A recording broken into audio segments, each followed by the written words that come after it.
कौन कहता है कि माया तो नहीं, माँ तो आती है, पर हम सभी भक्त उन्हें सच्चे दिल से सच्चे मन से बुलाते नहीं। भक्त बड़ा भाव से कहे माई के दरबार में कि सरदा भवानी राखो सभा बीच बानी, कि दोनों हाथ जोड़े पड़ी पैया हो मैया, कि बुधिया कहीन बन दुखिया में दीन बन,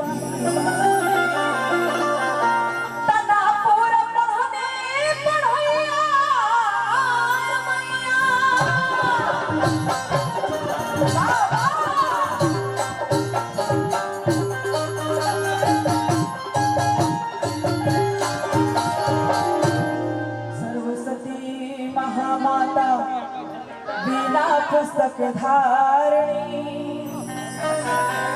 हंस वाहिनी संयुक्ता विद्यादानम करो गुरुर ब्रह्मा गुरुर विष्णु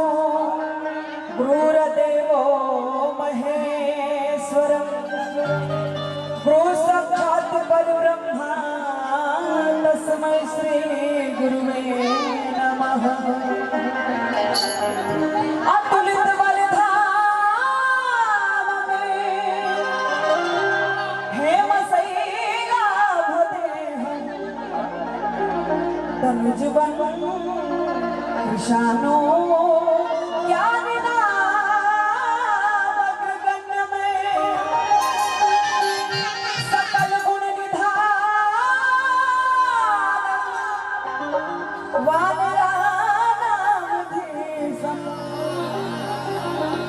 रघुपति प्रिय भक्तम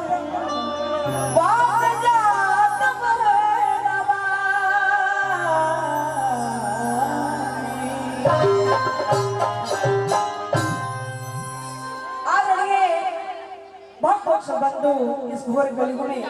सीता सवित्री नर्मदा के जल को जल प्राप्त करने वाली कलयुग की देविया, मैं पूनम शर्मा मैया के चरण में कोटि कोटि नमन करते हुए तमाम उपस्थित भक्तों को नमन करती हूँ और सादर प्रणाम करती हूँ। बार बार प्रणाम के चरणों में जिनके माध्यम से आप सबके बीच उपस्थित हमारे बड़े भैया श्री नागेंद्र उजाला जी, बहुत बहुत धन्यवाद। हमारे जितने यूट्यूबर भाई लोग हैं, बहुत लोग हैं, मैं सभी का नाम तो नहीं जानती इसलिए क्षमा प्रार्थी हूँ। हमारे उजाला एंटरटेनमेंट, हमारे ब्रजेश भैया, सागर फिल्म और बहुत सारे भाई लोग हैं, सभी को बार बार प्रणाम है, जो कि आप सभी ने बड़ी मेहनत से हम सभी को अपना आशीर्वाद प्यार देते हैं। सभी कलाकार को बस इसी तरह अपना आशीर्वाद प्यार बनाए रखें। और आज हम सभी बड़े धन्य इस पावन भूमि पे आदरणीय श्री स्वरूप जायसवाल जी, जिनके पौत्री कल्याणी बाबू का आज दूसरा जन्मदिन है और हम सभी कलाकार उपस्थित हैं। मंच पे जितने हमारे म्यूजिशियन विशाल भाई, सभी का चरणों में बार बार प्रणाम है। और आइए जो जहाँ है वहीं से मैं बार बार नहीं कहूँगी कि आप सभी ताली बजाएंगे, जयकारा लगाए, मर्जी आपकी, मानिए तो भगवान नहीं तो पत्थर। बस एक बार दोनों हाथ ऊपर करें, सभी के पास हाथ, ये नहीं कहना किसी के पास हाथ नहीं, सभी के पास हाथ। और ये हाथ है तो दोनों हाथ उठाए, हमारी जहाँ तक आवाज जा रही है। और जितने हमारी माताएं बहनें हैं, अरे वो लोग उठाए,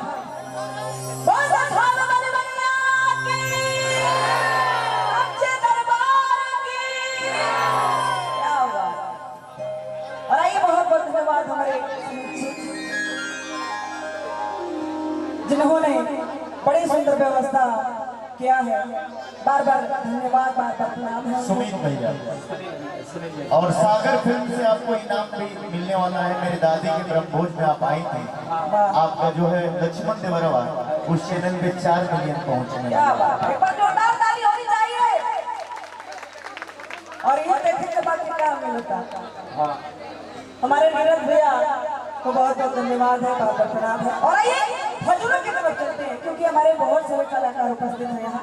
तो कहना है दरबार में आए भैया बने रहिए। ना हम 4 बजे में चल रहे ऐसे चिंतन मेला के गरज नहीं कि पहले काम हो भगवान के दरबार में चले हम लोगों बना रही है हमारी भजन रवा सभी ऐसे फिल्म से सुन सकता नहीं बहुत सारा भजन आई बा भक्ति फटाफट चैनल पे तरंग म्यूजिक के माध्यम से हमारा YouTube चैनल पूनम शर्मा ऑफिशियल के माध्यम से ताई भजन के भाव बा कैसे सारा जग झूमे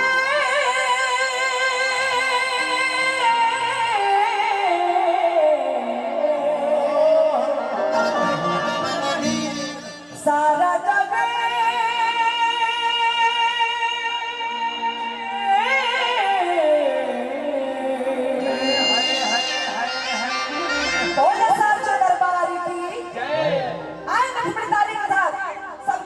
बजा के भैया के जयकार करके माई के जयकार के कैसे भजन में बजा के भैया हो कि सारा जग झुके मैया रहो सारा जग झुके मैया रहो सारा जग झुके मैया रहो सारा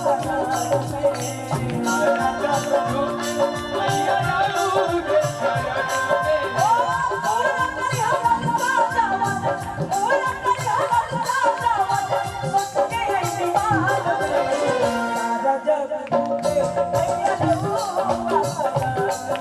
झुके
मैया रहो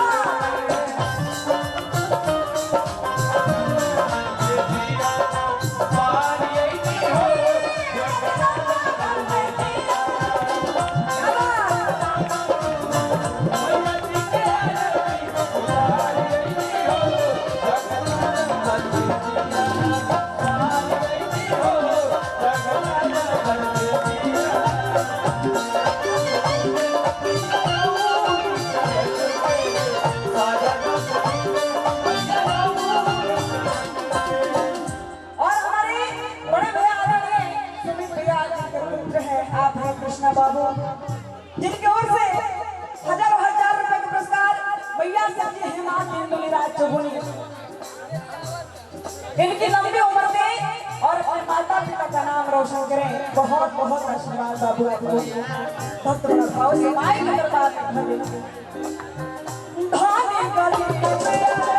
रौदा दरबार में रौदा के होता ही माई संसार में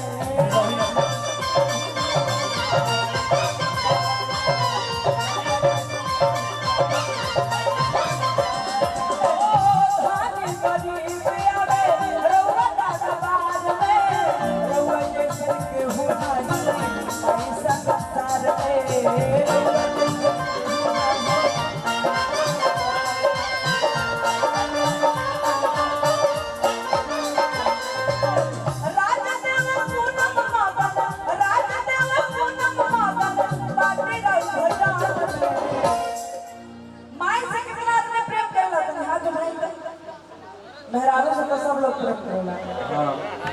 लड़का से तब यार बचले दा अरे भाभी से प्रेम भाई का माई से प्रेम हो के तो हाथ उठा के बोलो साचे दरबार की माई लोग के केकरा से प्रेम बा खाली पतो लोग से कि बेटी से के हे चाची माता खाली ठेको में सुनाता चाची तेरे तो हाथ उठे उठे पूरे उठे